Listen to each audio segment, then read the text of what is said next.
Sikubingelele sibabukele. Siyazi ukuthi namhlanje khona-ke umcimbi okade ukhona omkhulu. Siyazi futhi-ke umcimbi wamahhashi ibona ngempela osesibona udla ubhedu phambili endaweni ey'ningi ezahlukahlukene.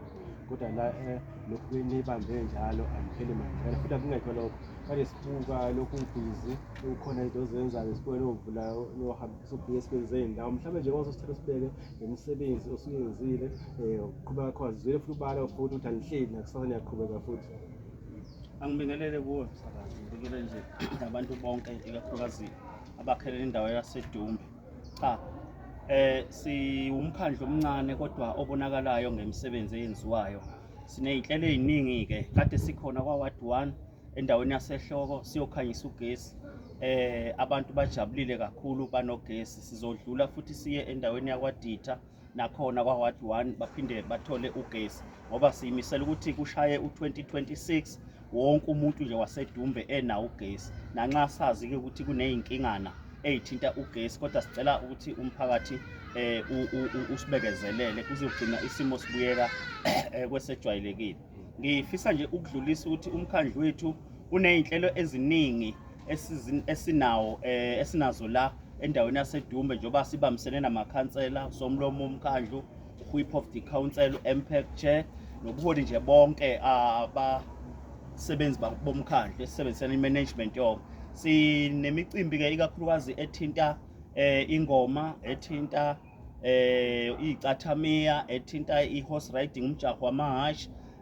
Sizoba nomcimbi futhi omunye othinta isnooker. Kodwa futhi besidlulisile ey'nsukwini sinokhisimusi khona la wezaguga zethu, ogogo bethu, abantu abadala abahluphekayo kanye nabakhubazekile besindawonye khona la. Siyafisa nje ukusho ukuthi noma siwumkhandlu omncane kodwa abantu baneqiniso lokuthi siwumkhandlu waseDumbe siyasebenza kakhulu. Ngifuna ukubheka labameya, siyazi ukuthi-ke kunokhetho oluke laba khona.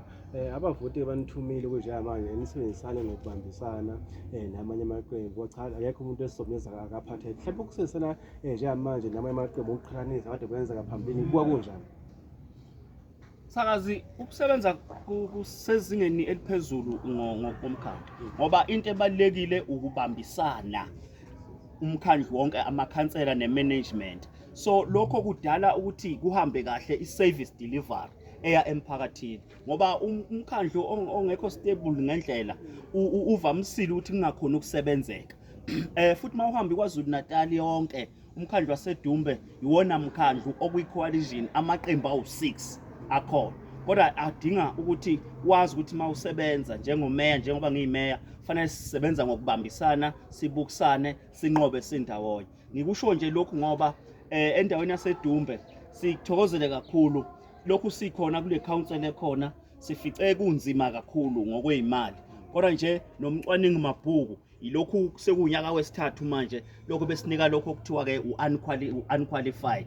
Na this year sishaye kanjalo, asinyakazile kodwa siyawufuna ekugcineni u-clean audit oyogcina-ke silungisa lezo zinto ngoba siyazi ukuthi zikhona ezinye zezinto. Ngakho-ke nje siyacela ukuthi abantu baseDumbe basilekelele nje kakhulu ngokusupporta sokwazi ukuthi service delivery bazoyithola. Nanxa kukhona okunye-ke okwenzakalayo siyacela nje ukuthi basibekezelele.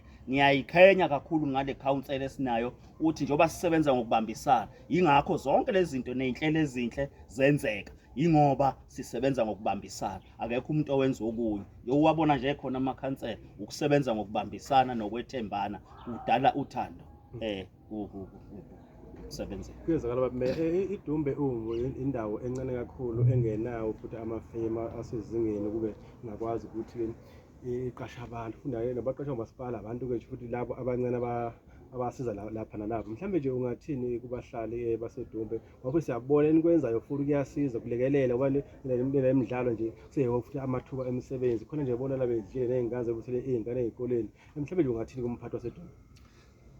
Sakazi, sinohlelo olukhulu, amathuba emisebenzi awekho, asinawo amafemu.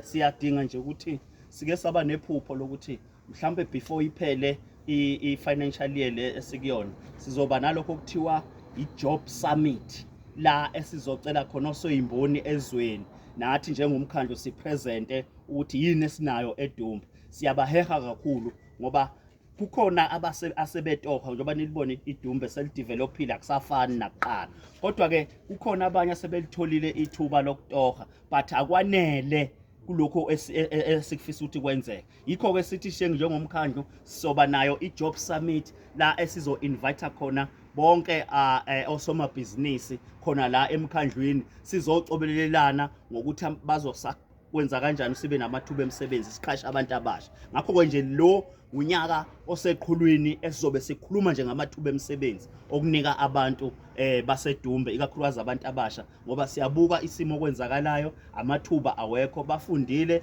baqedile isikole kodwa bahleli kodwa kufanele sizowa creator ke ukuthi how can we create job opportunities nalabo somabhizinisi mhlawumbe ke mabe u20 ababe khona at least about 5 kwakhe lawo mafema amabili amathathu leyo 1000 sizoba nako sizobe siwumkhandlu wokuqala esizobe sinikelela nje ukukhuluma ngejob summit la sizobe khona nembizo enkulu sizokhuluma nje ngamathuba emisebenzi kulonyaka ke hlelo nje lokuthi uma kungahamba kahle sibe nayo nje at least u10% or 15% wabantu esingagcina sibaqhasha endaweni yakithi eDumbe. Bhelezi Dinangwe siyabingelela igama uthanda uXolo Gabela from iBest Radio FM ubalule indaba enkulu ukuthi uyafisa njengomasipala waseDumbe ukuthi nithole uxhaso lapha ke kwa Sports Arts and Culture bafake isandla balekeleleke ekuthenini nikwazi ukuthi nithuthukise lo mcimbi uye phambili njalo njalo ngibonile khona nomama abebezama ukuthi badayise lapha mhlawumbe ngizofisa nje ukuthi ukuthinta kancane kulena yezokudayisa kuvuleleke namathuba emphakathini kubantu abasuke bezobukela umcimbi waseDumbe.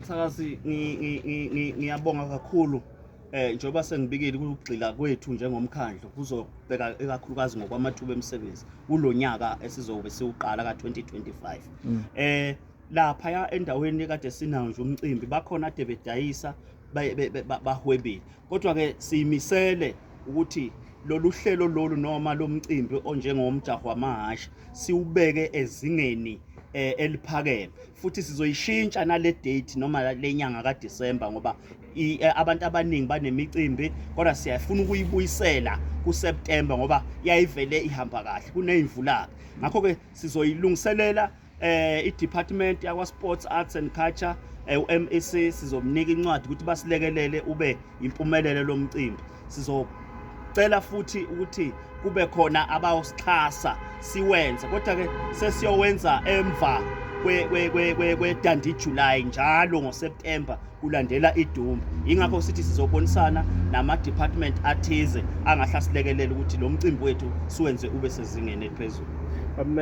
Asiphethe ukuthi mhlambe siyazi kunje manje sogoqa unyahla ukufisela ke abahlali balana ke eDumbe mhlambe ukuthi bengene kahle enyakeni ozabe mhlambe wakho ugcina baphetha ngawo.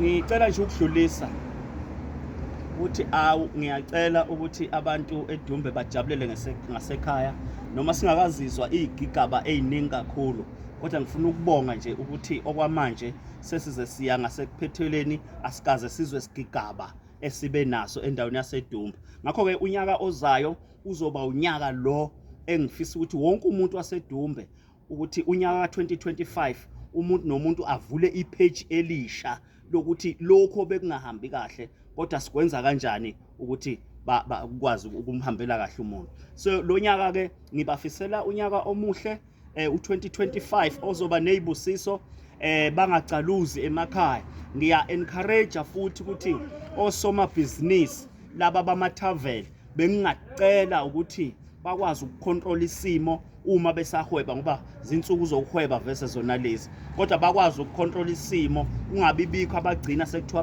bashayene babulalene khona ema-travel kodwa bekuyongijabulisa uma kungathiwa nje ngezikhathi zango10 ebusuku baya ku11 bayawavala ama-travel beze bavule ngakusasa ngoba lesikhathi sekuphuzwa kuze kushaya o2 yila ukuxokozela nokulimala kwabantu sekuba khona kodwa siyawuthemba unyaka ozolandela ukuthi uzoba nezibusiso nathi sobe sikhona sibaxwayisa abantu bakithi eDumbe. Sithokoza kakhulu